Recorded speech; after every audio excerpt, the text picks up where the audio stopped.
오늘 우리에게 주신 하나님의 말씀, 출애굽기 24장 1절로부터 11절까지의 말씀입니다.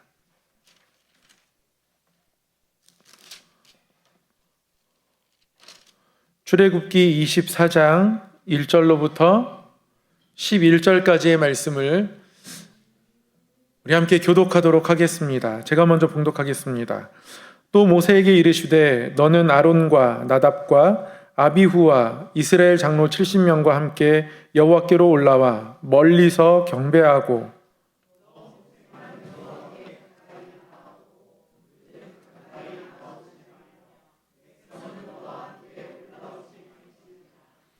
모세가 와서 여호와의 모든 말씀과 그의 모든 율례를 백성에게 전하매 그들이 한 소리로 응답하여 이르되 여호와께서 말씀하신 모든 것을 우리가 준행하리이다.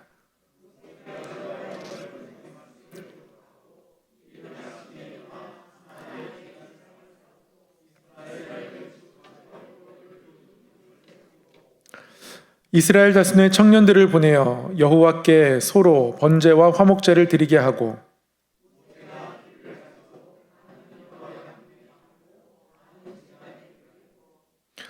언약서를 가져다가 백성에게 낭독하여 듣게 하니 그들이 이르되 여호와의 모든 말씀을 우리가 준행하리이다.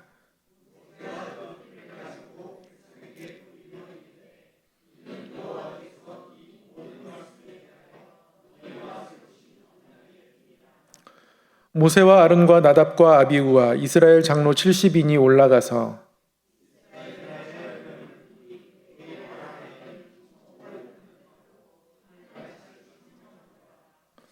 함께 읽겠습니다. 하나님이 이스라엘 자손들의 존귀한 자들에게 손을 대지 아니하셨고 그들은 하나님을 뵙고 먹고 마셨더라. 아멘. 오늘도 귀한 3일 밤 하나님 말씀 앞에 나온 우리 성도님들 너무너무 환영하고 축복합니다. 우리 서로에게 한번 이렇게 인사하겠습니다. 당신의 선택은 옳았습니다. 당신의 선택은 옳았습니다. 네, 이 자리가 가장 귀한 자리입니다. 한 번 더 인사하겠습니다. 이 자리가 가장 귀한 자리입니다. 네, 저희는 출애굽기 말씀을 매주 수요일마다 함께 살펴보고 있습니다. 말씀을 살피기 전에 한번 말씀 앞에서 우리가 어떻게 살아가야 하는지 다시 한번 읊어보도록 하겠습니다. 말씀을 따르며 말씀에 비추어 예수님을 닮은 사람이 됩시다. 아멘. 우리가 말씀을 통해서 점점 예수 그리스도의 그 장성한 분량에까지 이르는 은혜가 있기를 소망합니다.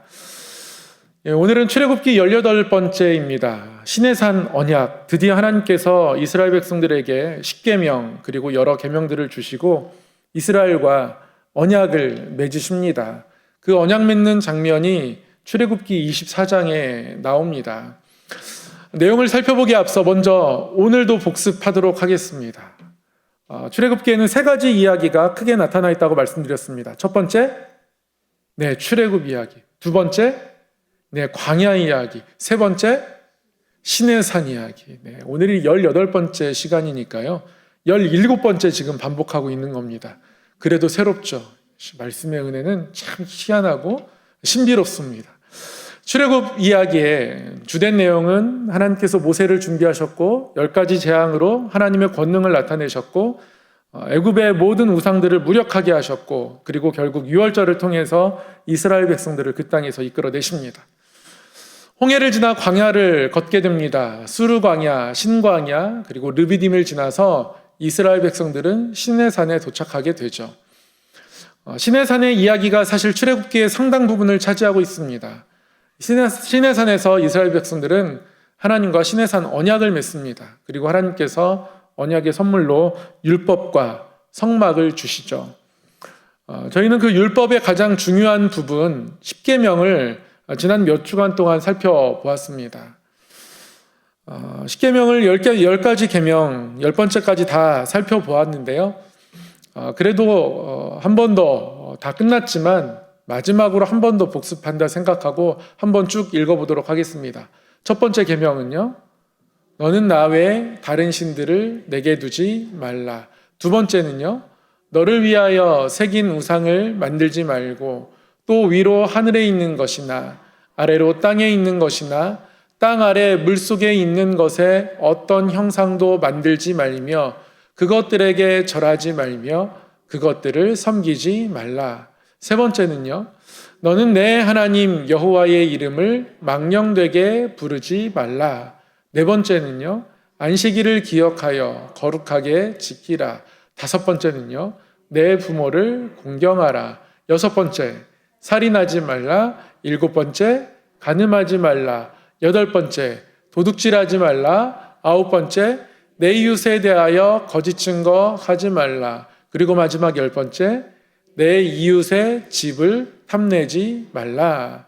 그래서 이웃의 집 또한 그 집에 있는 모든 소유를 탐내지 말라. 하나님 이렇게 말씀하셨습니다. 이 십계명이 출애굽기 20장에 나옵니다. 이스라엘 백성들은 출애굽기 19장에 시내산에 도착해서 출애굽기 20장부터 기록되어 있는 하나님의 율법을 허락받게 되죠. 그리고 나서 출애굽기 21장에서부터 23장까지 21, 2, 3장은 여러 가지 율법 규정들을 기록하고 있습니다. 이 율법 규정들에 대해서는 나중에 한번 혹시 강의할 기회가 있으면 강의를 하도록 하겠습니다. 오랫동안 법에 대해서 얘기하다 보니까요, 더 법 얘기를 하면 너무 율법적인 느낌이 들 것 같아서요, 잠깐 21장, 23장에는 여러 가지 세세한 규정이 있다 정도로 기억하고 지나가도록 하겠습니다. 그리고 나서 하나님은 여러 율법 규정들을 모세에게 주시고, 그리고 이제 시내산 언약을 맺고자 하십니다. 시내산에서 하나님은 이스라엘 백성들과 언약을 맺고자 여기까지 인도하신 거고요. 그 언약을 맺기 위해서 이스라엘 백성들을 준비시키셨고, 모세를 시내산 위로 부르셔서 여러 가지 율법을 가르쳐 주셨습니다. 이제 본격적으로 이제 언약식을 맺으려고 합니다. 언약을 맺기에 앞서서 다시 한번 하나님은 이스라엘 백성들을 준비시키십니다. 먼저 이 이스라엘 백성들을 세 그룹으로 나누세요. 첫 번째는요, 이 언약식의 당사자는 이스라엘 모든 백성들이니까요, 모세 그리고 아론, 나답, 아비후. 아론은 모세의 형이죠. 나답과 아비후는 모세의 아들들입니다. 그리고 70명의 장로들, 그리고 마지막으로 백성들. 이스라엘 백성들을 이렇게 세 그룹으로 나뉘어서 준비시키십니다. 백성들은 산 자락 아래 있게 하시고요, 하나님은 모세에게 아론과 나답과 아비후 그리고 70명의 장로들, 이 리더십 그룹과 함께 산자락 위로 올라오게 하십니다. 그리고 어느 선까지만 올라오는 것을 허락한 이후에 산 꼭대기까지 하나님 만나러 올라가는 것은 모세에게만 허락되죠. 그래서 본문 1절에 보면 하나님께서 이 백성들을 준비시키면서 아론, 나답, 아비후 그리고 이스라엘 장로들 70명 이들과 함께 여호와께로 올라오게 하되 멀리서 경배하게 했다 기록하고 있습니다.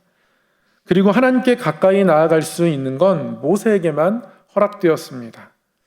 그래서 그들을 정해진 장소에 머물게 함으로써 하나님은 언약식을 준비하십니다. 그리고서 본격적으로 하나님께서 이제 언약을 맺기 시작하십니다. 언약식을 거행하시는 거예요. 이런 단계로 되어 있습니다. 첫 번째, 모든 말씀과 모든 율례를 백성들에게 모세가 전달합니다. 백성들에게 모세가 하나님께로부터 받은 모든 율법의 내용들을 전달하는 겁니다. 그 십계명의 내용들, 모든 말씀은 십계명을 의미하는 것이고요, 율례는 출애굽기 21장, 22장, 23장에 기록된 율법들을 말씀하는 겁니다. 모든 말씀과 율례를 백성들에게 전달합니다. 백성들이 이것들을 지킬 의사가 있어야, 그래야 언약을 맺을 수 있거든요. 백성들을 하나님의 언약의 자리로 초대하는 겁니다. 백성들이 모세가 하나님께로부터 받아온 율법의 내용들을 듣고 백성들에게 전하는 이 모든 내용들을 듣고 백성들의 대답은 이것이었습니다. 우리가 다 준행하겠습니다. 백성들이 기쁜 마음으로 율법을 받았어요. 이것이 이들에게 짐처럼 느껴지지 않았습니다. 제가 말씀을 준비하면서 제가 신대원 처음 들어갔을 때 생각나더라고요. 신대원 처음 들어가서 이제 오리엔테이션 자리에 처음으로 모였는데요. 몇 가지 지켜야 될 규정들을 얘기해 줍니다. 기숙사에서 아침 몇 시부터 몇 시까지, 또 저녁 몇 시부터 몇 시까지는 경건의 시간입니다. 그래서 아침에는 새벽 예배 꼭 나와서 경건 생활을 하셔야 하고, 저녁에는 각 방별로 모이셔서 경건회를 하셔야 합니다. 특별히 새벽 예배에 일주일 중에 일주일이 아니라 한 학기 중에 3번 이상 빠지게 되면 교수님과 면담을 하게 되고요. 7번 빠지게 되면 자동으로 기숙사에서 퇴사하고 경건학기를 이수하지 않은 것으로 간주됩니다. 이런 설명들을 하는 거예요. 부담도 됐지만 제가 이런 설명 들으면서 어떤 생각을 했을까요? 드디어 내가 그렇게 가고 싶었던 꿈의 학교 장신대에서 새벽 예배를 드리는구나. 내가 여기서 드디어 새벽 예배 참석하는구나. 그 동그랗게 생긴 채플, 여기서 시험 보러 왔을 때 내가 저기서 예배 드릴 수 있을까? 이런 생각하면서 시험 보고 했었었는데 드디어 내가 저기에 들어가서 예배를 드리는구나. 어떤 율법적인 규칙들을 설명하지만 그것이 하나도 짐처럼 여겨지지 않았습니다. 내가 기쁘게 감당해야 할 것들처럼 여겨지더라고요. 저뿐만이 아닐 겁니다. 원하는 회사에 입사했을 때 회사원으로서 그 회사에서 출입증을 나눠주면서 이러이러한 것들은 꼭 지키셔야 합니다 라고 안내받을 때 그 마음이 이런 게 다 있어, 이런 마음을 가지고 있는 신입사원들 별로 없습니다. 내가 이 조직에 들어와서, 그렇게 오고 싶었던 이 회사에 들어와서 이런 것들을 지키며 생활해야 한다는 것이 기쁨처럼 느껴지죠. 일종의 권리처럼 느껴지죠. 그리고서는 자랑까지 할 겁니다. 우리 회사는 이런 규칙들이 있어, 난 잘 지켰어 라고 하며, 그런 규칙들이 짐이기보다 내가 오히려 이 공동체에 소속되어 있다는 소속감을 느끼게 하는 이유가 될 거예요. 제가 이렇게 장신대에 들어와서 몇 가지 규칙을 경험한 후에, 저는 그때 집은 대전이었습니다. 학교는 서울에 있었고요. 저희 집 신혼집 근처에 대전신학교가 또 있었습니다. 그래서 아는 대전신학교 몇몇 사람들과 장신대에서는 이렇게 이런 규칙들이 있어, 대전신학교는 어때?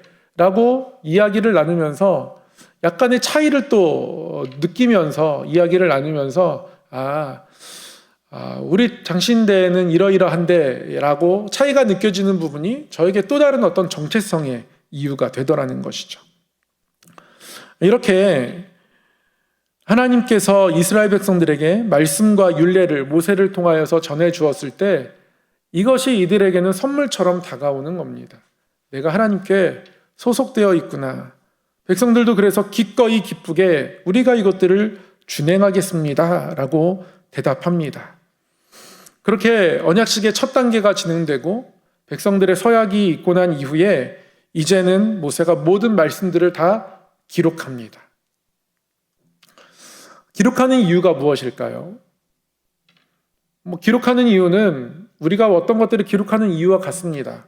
일단은 까먹지 않아야 되니까요. 잊지 않아야 되니까 기록하는 겁니다. 그런데 기록하는 또 다른 이유가 있습니다. 모세가 하나님께 받은 말씀을 기록하는 또 다른 이유는 온 백성 앞에서 낭독하기 위함입니다. 읽기 위함이에요. 그래서 백성 앞에서 모세는 이것을 기록합니다. 모세는 하나님께 받은 율법들을 다 듣고 내려와서 기록했습니다. 모세가 기억력이 얼만큼 좋았을지 모르겠지만, 물론 이집트 왕자로 자라면서도 기억력이 꽤나 좋은 것으로 알려지기도 했지만, 모세가 모든 것을 다 기억할 수 있는 이유는 아마 특별한 은혜였을 겁니다. 그럼에도 불구하고 모세가 죽어도 또 그 누군가가 모세의 뒤를 이어서 이스라엘 공동체를 인도하는 그 상황 속에서도 이 하나님의 율법은 이스라엘 백성들의 귀에 들려져야 합니다. 그래서 모세는 이것을 기록하는 겁니다. 영원토록 이 율법이 백성들의 귓가에 들려지기를 바래서. 그래서 모세는 기록하는 겁니다. 이게 모세의 바램만은 아니죠. 하나님의 율법, 말씀을 주신 하나님의 마음이기도 합니다. 그래서 그들은 이 모든 율법을 해마다 낭독하고 들으면서 다시금 우리가 하나님께 속해 있음을, 우리가 시내산에서 하나님 만났던 그날들을 기억하고 그 마음이 또 그 놀라운 영광의 순간이 백성들에게 또 자손들에게 대도로 이어지기를 바랬던 겁니다. 그래서 말씀을 하나님께서 기록하게 하신 겁니다. 우리에게도 마찬가지입니다. 우리의 입술을 통해서 우리의 자녀들에게 하나님은 하나님의 말씀이 들려지기를 원하십니다. 우리의 입술을 통해서 하나님의 말씀이 우리의 자녀들에게 전달되기를 원하세요. 우리의 신앙의 고백이, 나에게 영향을 주었던 그 말씀이 우리 자녀들에게 이어지기를 바라고 계십니다. 제가 수능날 수능 현장에 암송하고 들어갔던 그 말씀이 제 아들의 핸드폰에 다시 기록되어 있고 바탕화면에 깔려 있듯이 우리는 자녀들에게 믿음을 물려주어야 합니다. 그런 소원함이 있어야 해요. 그런 소원함을 가지고 열심히 하나님께 기도하고 하나님이 이 말씀이 여전히 우리의 가문에 기록되어서 우리 가문에서 지워지지 않는 말씀 되기를 소망합니다라는 마음들이 우리 가운데에 있어야 합니다. 하나님이 그러한 마음들로 주셨어요. 하나님이 그래서 기록하게 하셨습니다. 우리는 기록해야 해요. 액자에 넣어서 걸어놔야 하고요. 그래서 이것이 어떤 의미인지 언젠가는 철들어서 물을 때 이러이러할 때 이 말씀 붙들고 내가 살았어 라고 자녀들에게 하나님 말씀을 전해 주어야 합니다. 나에게 하나님이 어떤 하나님이었는지 우리는 기억해야 합니다. 저희 아버지가 계란 유통업을 하시다가 어느 순간 은혜를 받으셔서 모든 것들을 다 정리하시고 목회자가 되겠다고 결심하셨습니다. 하나님이 그런 결심하게 하셨습니다. 당시 저는 4학년이었습니다. 어머니께서 혼자 모든 생계를 다 대신 지시고 아버지는 고등학교로 가셨습니다. 고등학교부터 대학교, 대학원, 차근차근 공부하시는 그 긴 시간 동안 어머니 홀로 생계를 책임지셨습니다. 아버지께서 이 전환점에, 이 길에 가정예배 때 주신 말씀이 아직도 기억이 납니다. 에베네셀의 하나님, 하나님이 여기까지 우리를 도우셨으니 앞으로도 도우실 것이다 라고 그렇게 예배하고 모든 사업들을 정리하고 새로운 길들을 떠나게 되었던 것을 기억합니다. 한 절이어도 족합니다. 그 한 절을 통해서 우리를 인도하시는 하나님을 붙들 수 있다면 그 한 줄의 고백이어도 괜찮습니다. 근데 그 고백이 나에게 진심이 아니면, 나에게 기록되어 있지 않으면 전달되기 힘듭니다. 그래서 우리는 말씀을 기록하는 삶을 살아야 합니다. 말씀이 내 삶으로 살아내져야 한다는 거예요. 내가 살아가는 삶의 모습이 이 말씀의 결과로서 이렇게 산다라는 고백들이 있어야 된다라는 겁니다. 그러면 그것이 전달될 수 있습니다. 하나님께서 이스라엘 백성과 언약을 맺으면서 말씀을 기록하게 하신 데는 그러한 뜻이 있습니다. 그 다음에 하나님은 제단을 쌓게 하셨습니다. 12기둥을 세우게 하셨습니다. 이 12기둥은 12지파를 상징합니다. 12지파 어느 한 지파도 이 언약에서 빠지지 않음을 이야기하는 것이죠. 그래서 12지파가 동일하게 하나님과 언약을 맺는다라는 의미로 나중에 이스라엘 백성들이 약속의 땅에 들어가서 각자 지파별로 땅을 나누어 분배받고 그들이 지파별로 지금 저희가 지방자치하듯이 그렇게 살아간다 할지라도 여전히 하나님 안에서 한 형제이고 자매임을 이들이 기억하기를 원하셨습니다. 그래서 하나님이 12기둥을 세웁니다. 이 12기둥을 세우는 하나님의 마음 또한 이스라엘 백성들의 이 마음과 신앙이 그들의 자손들에게 대대로 이어지기를 바라는 마음이었습니다. 하나님께서 12기둥을 세우게 하신 때가 이때 말고 또 있습니다. 나중에 이스라엘 백성들이 요단강을 건너 들어갈 때 하나님은 그 범람할 시기에 요단강이 범람하지 않고 말라있게 되고 그 마른 땅을 밟고 건넌 그 역사를 기억하길 원하시면서 하나님 그 요단강 강바닥에서 12돌을 취하게 하시죠. 그리고 후일에 너희의 자손들이 이 돌의 의미가 무엇이냐 묻는다면, 왜 이 12돌이 우리에게 남겨져 있습니까? 라고 묻는다면 그때 하나님의 은혜로 너희가 이 요단강을 마른 땅 걷듯이 그렇게 밟고 건넜음을 자손들에게 전해주어라 라고 이렇게 가르쳐 주셨습니다. 12돌은 그런 의미입니다. 후일에 우리의 자손들이 묻거든 이것이 무슨 의미입니까? 라고 하나님께서 이 백성들에게, 우리의 자녀들에게 이렇게 했다라고 알려줄 수 있는 그 어떤 것들을 우리 가운데 남겨두길 원하시는 겁니다. 우리 삶에는 그래서 늘 간증이 있어야 합니다. 내 생애 가장 아름다운 순간에 하나님이 있어야 하고요. 하나님과 동행했던 그 순간이 내 삶에 가장 빛나는 순간이어야 합니다. 그게 우리가 세울 돌인 거예요. 하나님은 그렇게 12기둥을 돌로 세우게 하셨습니다. 그리고 나서 이어서 번제와 화목제를 드리게 합니다. 번제와 화목제를 드리고 이때의 제물은 소를 취하여 제물로 삼게 하고요. 청년들이 이 모든 제물을 잡게 합니다. 아마 한 번도 서로 이성을 가까이 하지 않는 청년들이 이 일들을 담당하게 되었습니다. 아직 제사장이 임명되지 않았기 때문에 하나님은 가장 깨끗한 청년들로 하여금 번제와 화목제를 준비하게 하셨습니다. 그리고 나서 하나님께서 피를 뿌립니다. 피를 뿌리는데요. 어떻게 피를 뿌리냐면 이 번제를 드릴 때에 이 제물에 피를 준비한 다음에 절반은 제단에 뿌립니다. 그리고 나머지 절반은 어디에 뿌리는지 아십니까? 나머지 절반을 백성들에게 뿌립니다. 그리고 나서 8절에 모세가 이렇게 이야기하죠. 이는 여호와께서 이 모든 말씀에 대하여 너희와 세우신 언약의 피다. 이렇게 이야기합니다. 언약의 피. 성경에서 언약의 피라는 단어가 여기 처음 등장하게 됩니다. 하나님께서 이스라엘 백성들에게 피를 뿌리면서 이것을 언약의 피라고 말씀합니다. 피를 다 백성들에게 뿌린 게 아니고요. 절반은 하나님께 올리는 제물이 있는 제단에 뿌리고 하나는 백성들에게 뿌렸습니다. 이것이 어떤 의미가 있냐면 세 가지 의미가 있다고 정리할 수 있겠습니다. 첫 번째는요. 피는 생명을 의미합니다. 이 언약을 생명 다해 지키겠다는 의미입니다. 그리고 피는 씻음을 의미합니다.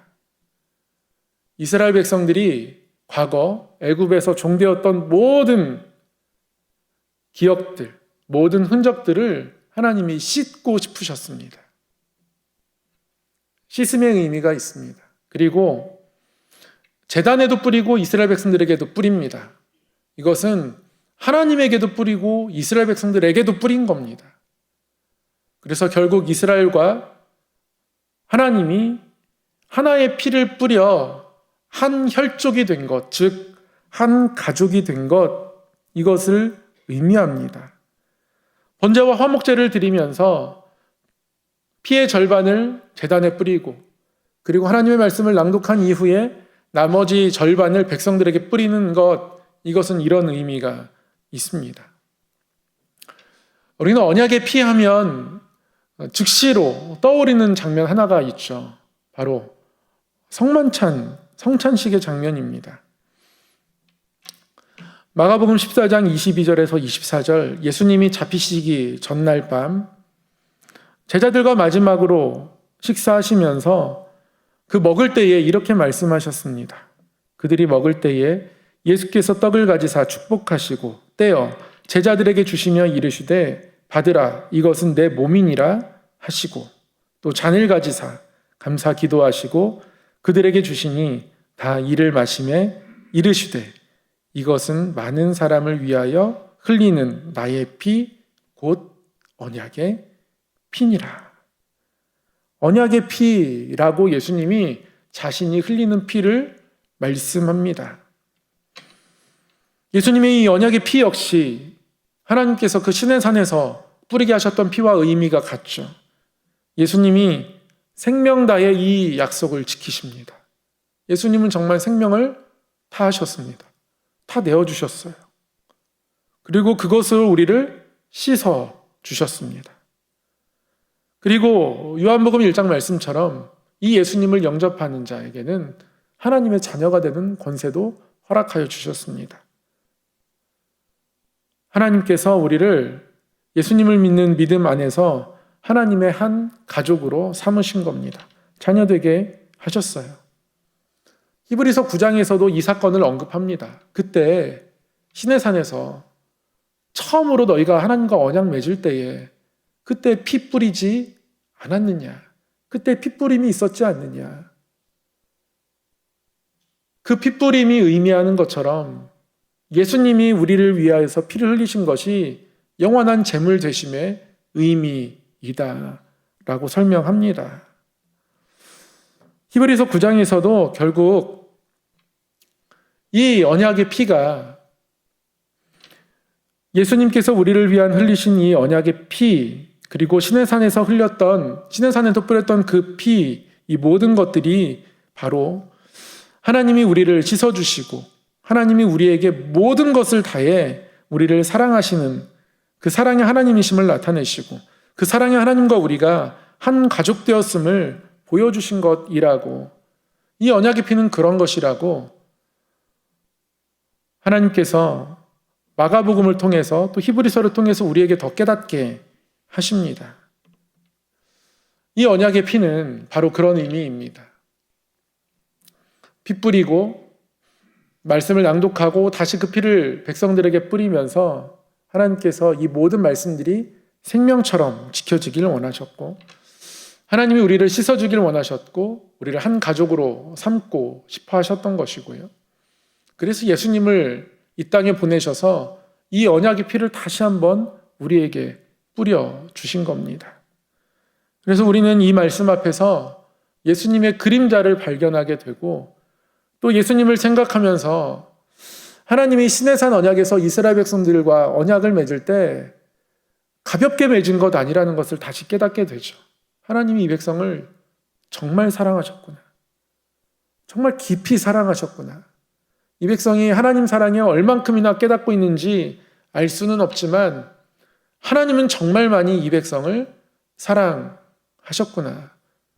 말씀이 육신이 되어 이 땅에 오신 예수님께서 다시 땅 위에 오셔서 피를 뿌리게 할 만큼 하나님은 이 언약의 피만큼이나 우리를 사랑하셨구나 라고 이 시내산 언약을 통해서 깨닫게 됩니다. 이 사랑의 하나님께서 이렇게 백성들과 언약을 맺으십니다.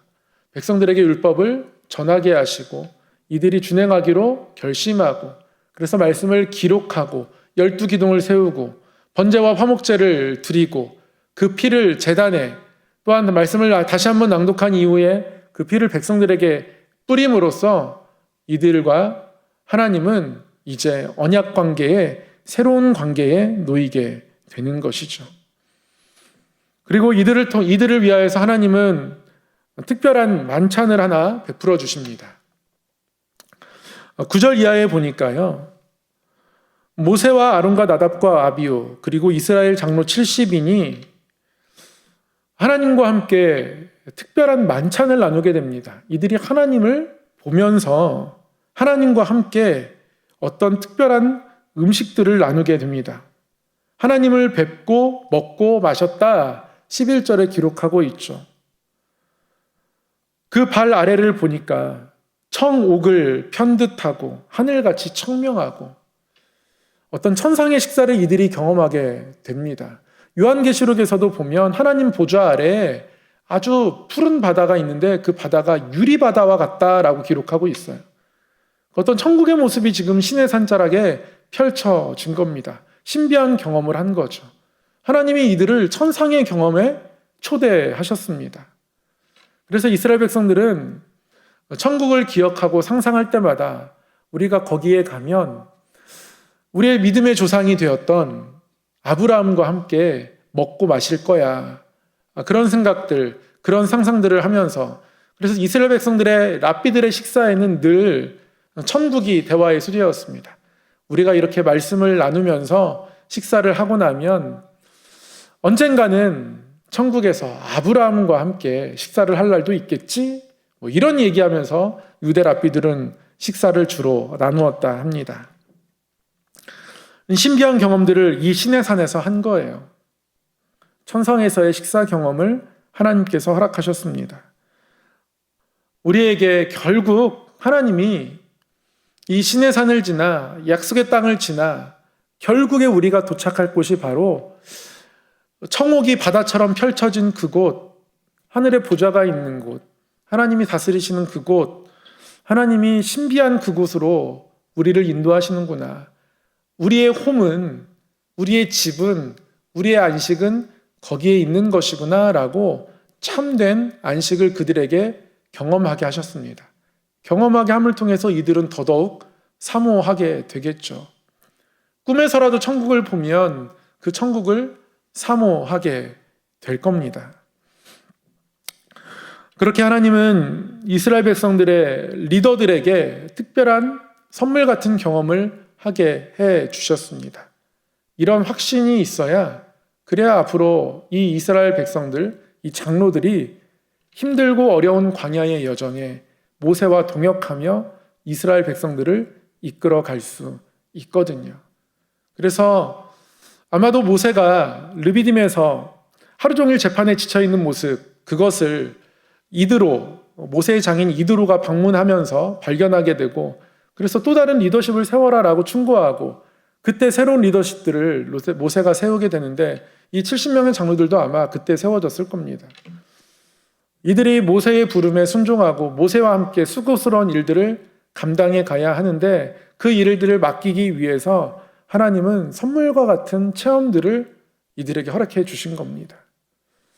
하나님과 함께 동역하는 걸음에는 하나님의 선물들이 늘 있습니다. 공동체를 위해서, 교회를 위해서 어떠한 자리를 맡아서 섬기고 애쓰는 것 쉽지 않죠. 적어도 수요예배 오신 분들 제가 보니까 다 수고하고 애쓰시는 분들입니다. 그런 마음들을, 그런 모습들을 가지고 서 있는 분들이세요. 하나님 앞에 사모하셨으면 좋겠습니다. 하나님이 나에게 이 일들을 맡기고 귀한 공동체를 맡기고 어떠한 일들을 감당하고 내 봉사의 자리에서, 구역 식구들을 돌보는 자리에서 성전을 청소하고 돌보고 여러 가지 일들을 감당하는 이 자리에 있을 때에 하나님이 나에게 어떤 것들을 채워줄 수 있을까? 하나님 70인의 장로들에게 하나님의 신비한 은혜들을 베풀어 주셨던 것처럼 나에게도 그런 은혜를 주시길 원합니다라는 사모함이 우리 가운데 있으면 좋겠습니다. 하나님이 어떤 하나님인지 우리가 확실히 붙잡고 나아갈 때 사역에 힘이 있는 것이고요. 열매도 맺혀지는 것이고요. 우리의 걸음이 지치지 않습니다. 사람의 마음으로는 감당하는 한계가 있습니다. 책임감으로요. 감당하기 힘듭니다. 지쳐갑니다. 그리고 교만해지고요. 그 교만 때문에 다툼이 일어납니다. 하나님께서 모세와 아론 그리고 나답과 아비후 이스라엘 장로들에게 이 특별한 은혜를 허락하시고 하나님이 어떤 하나님이신지, 우리를 어느 곳으로 인도하시는 하나님이신지 경험하게 하신 이 은혜들이 우리에게 또한 있기를 소망합니다. 이러한 특별한 만찬이 시내산 자락에, 시내산 아래에서 모세와 함께 동역할 사람들, 그들에게 허락되었습니다. 그리고 나서 하나님은 이제 모세에게 드디어 언약의 선물 돌판을 새겨주시려 모세를 산으로 올라오라 하십니다. 모세야, 됐다. 마지막 순서인 거죠. 내가 언약의 선물 친히 새긴 계명을, 돌판을 너에게 줄 테니까 시내산으로 올라와라. 하나님 이렇게 계획하시고 모세를 시내산으로 부르십니다. 모세야, 산 위로 올라와라. 그렇게 산 위로 올라갔더니 친히 기록한 돌판, 그 돌판을 하나님께서 준비하고 계신 거죠. 오늘 우리가 읽지 않았지만 12절 말씀, 친히 기록한 돌판을 내게 주리라. 이 언약의 선물, 이 돌판을 받기 위해서 모세는 다시 한번 시내산에 올라갑니다. 모세는 시내산에 정말 여러 번 올라갔다가 내려오고 올라갔다 내려오고 했어요. 도착해서 하나님 지금부터 어떠한 일을 하실지, 여기서 어떤 계획을 갖고 계신지 하나님이 오리엔테이션 해주려고 모세를 불러 올라왔고요. 여기서 이런 언약을 맺을 거야. 하나님이 계획 말씀하시고 모세를 내려보내기도 했고, 다시 하나님과 언약 맺기 위해서 다시 모세를 또 올라오게 하시고, 근데 자꾸 백성들이 경계선을 넘어와서 모세가 올라왔다가 또 내려가서 주의 주고 또 내려가서 주의 주고, 모세는 5번째 시내산에 오르는 거예요. 이 5번이 마지막으로 올라가는 것이었으면 좋았을 텐데요. 다음 주 수요일 날 참 가슴 아픈 모세의 6번째 등반이 있습니다. 이 6번째 등반은 다음 주로 미루고요. 모세는 5번째 시내산에 오르게 되어서 그래서 거기서 하나님 주신 돌판을 받게 됩니다. 이것이 바로 시내산 언약이 맺어지는 장면들에 대한 내용입니다. 저도 시내산 언약의 장면들을 PPT로 세세하게 정리하면서 읽은 적은 없었던 것 같아요. 근데 정말 감동의 언약식입니다. 하나님이 우리를 너무 많이 사랑하셨음을 우리가 보게 되고 느끼게 되는 언약입니다. 하나님이 언약의 피를 준비하시고 우리에게 피를 뿌리시며 하나님과 한 가족 되게 하셨고, 하나님이 그렇게 우리를 씻어주고 싶어 하셨고, 그렇게 하나님께서 우리를 깊이 사랑해 주셔서 생명 다해 이 언약을, 이 관계를 지켜내겠다라는 결심, 그런 의지를 나타내 보이신 것이 바로 시내산 언약이었다라는 것을 깨닫게 됩니다.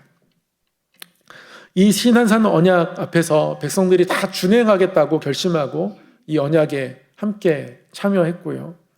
우리 또한 다시 한번 하나님께서 우리를 사랑하셨다는 것을, 무엇보다 이 언약의 피가 시내산 자락 백성들에게 뿌려진 바 되었고, 또한 예수 그리스도를 통하여서 우리에게 뿌려진 바 되었으니 우리가 얼마나 귀한 언약에 참여하고 있는지 다시 한번 기억하며 그 언약 아래에서 다시 한번 하나님 앞에 하나님의 사랑을 깨닫고 알고 그 사랑 안에서 나 또한 하나님을 뜨겁게 사랑하겠노라 결단하는, 그래서 말씀을 따라가는 것이 우리에게 짐이 아니라 의무나 책임감이 아니라 하나님 사랑에서 하나님이 원하는 것들을 깨닫고 알게 되어서, 그래서 그 하나님의 사랑에 대한 반응으로 사랑과 그 사랑 안에서의 사귐으로서의 우리가 하나님의 말씀을 따라가고 그 말씀을 사모하는 은혜들, 우리가 교회 안에서 어떠한 일들을 감당할 때 또한 하나님의 그 뜨거운 언약이 우리 안에 뜨겁게 남아 있어서 우리 또한 무거운 헌신이 아니라 뜨거운 헌신으로 나아가기를 소망합니다. 저는 말씀을 묵상하면서 2가지 단어가 저에게 남겨졌습니다. 무거움과 뜨거움입니다. 우리는 때로는 무거울 수 있습니다. 그러나 우리가 하나님 은혜 안에 있을 때, 하나님의 사랑이 우리 안에 뜨겁게 역사할 때 우리는 무거움이 아니라 뜨거움에 거할 수 있습니다. 모든 것이 그래요. 믿음이 약할 때는 예배에 나오는 것조차 무겁습니다. 또 나가야 되는구나. 아침 일찍 일어나는 게 버겁고요. 믿음이 연약한 우리 자녀들, 청년들 다 그렇습니다. 기도하는 것도 그렇죠. 기도하는 것이 무거울 수 있습니다. 기도를 어느 정도 얼마나 해야 될까, 마치 양을 채우듯 감당하는 마음들이 들 때 있습니다. 하나님의 사랑을 깨달으면 무거움이 아니라 뜨거움으로 기도하게 되죠. 헌신을 할 때도 마찬가지예요. 때로는 그것들이 무거울 때 있습니다. 우리가 그것을 무겁게 느낄 때는 앞으로는 24장을 우리 성도님들 펴서 읽으면서 하나님이 우리에게 어떠한 언약으로 초대하셨는지 다시 한번 바라보고, 그리고 마가복음 14장 읽으면서 예수님이 어떠한 언약의 피를 우리에게 뿌려주셨는지 다시 한번 생각하고, 히브리서 9장도 함께 읽으면서 그 언약의 피가 어떻게 우리에게 영원한 제물로 어떤 의미가 있는지 다시 한번 기억하면, 그러면 다시 우리 마음이 뜨거워질 겁니다. 말씀은 그렇게 우리 마음을 뜨겁게 하거든요. 그 뜨거움이 있으면 우리 삶에 얼마나 큰 힘이 나는지 모릅니다. 얼마나 큰 능력들이 우리 가운데에 경험되는지 모릅니다. 우리의 삶의 자리는 뜨거움이어야 합니다. 무거움이 아니어야 합니다. 오늘 꼭 암기하십시오. 언약의 피 하면 출애굽기 24장, 마가복음 14장, 히브리서 9장, 이 세 장을 읽으면 이 세 장이 우리를 뜨겁게 달궈줄 수 있을 겁니다. 사랑하는 성도 여러분, 하나님 앞에서 뜨거우십니까? 그 뜨거움으로 하나님 앞에 즐거이 헌신하고 즐거이 상임을 누리는 우리 모든 성함의 권속들에게 소망합니다. 사랑의 하나님 아버지, 말씀을 통하여 시내산 언약이 맺어지는 그 시내산 자락으로 우리를 불러주시고 초대해 주셔서 감사합니다. 하나님, 시내산 자락, 그 자리에서 맺어진 시내산 언약의 모든 과정 속에서 하나님의 사랑을 다시금 깨닫게 됩니다. 우리에게 뿌려진 하나님의 언약의 피가 얼마만큼이나 뜨거운 하나님의 사랑의 피인지 다시금 기억합니다. 깨닫습니다. 이 땅을 살아가는 동안 그 하나님의 사랑을 기억하고 의지하게 하여 주셔서 무거움 가운데 살아가지 않게 하시고 뜨거움 가운데 살아갈 수 있도록 인도하여 주시옵소서. 우리의 가정을 지켜주시고 우리의 자녀들을 하나님 붙들어 주시고, 하나님께서 우리에게 주신 일터 또한 하나님께서 붙들어 주셔서 곰핍하지 않게 하시고 우리 삶의 공급자 되신 하나님의 사랑 안에 늘 거하며 살아갈 수 있도록 인도하여 주시옵소서. 세계 곳곳 가운데에 큰 아픔들이 있습니다. 하나님, 큰 아픔이 있는 팔레스틴 땅을 기억하여 주시고 하나님께서 다시 한번 하나님의 사랑으로 그리스도의 평화로 나타날 수 있도록 하나님 인도하여 주시옵소서. 하나님 아버지, 전 세계 인구의 23억 4억이 기독교인이라고 합니다. 하나님께 기도하며 어떤 일들을 하나님 앞에서 품어낼 때 하나님의 일들을 또한 우리가 이루어갈 수 있음을 믿습니다. 하나님, 택하신 자들을 사용하시고 영향력 있게 하시고 모든 택하신 자들이 주 앞에서 깨어있게 하사 하나님의 평화를 구하며 나아갈 때 그 평화가 이 땅 가운데 임하게 하여 주시옵소서. 아픈 모든 마음들과 땅들을 치유하게 하여 주시고, 또한 여러 전쟁과 기근과 재해로 인하여 아픈 모든 땅들 가운데에도 하나님의 은혜가 임하게 하여 주시옵소서. 다른 것 아니라 하나님의 사랑을 의지하오니 하나님의 사랑으로 찾아가 주시고 역사를 주관하시는 하나님께서 그 평화의 날들로 인도하사 하나님, 그 아픔이 있는 땅들, 갈라진 땅 가운데에 하나님의 나라가 임하게 하여 주시옵소서. 모든 것 주께 맡겨드리옵고 우리 주 예수 그리스도의 이름으로 기도하옵나이다. 아멘.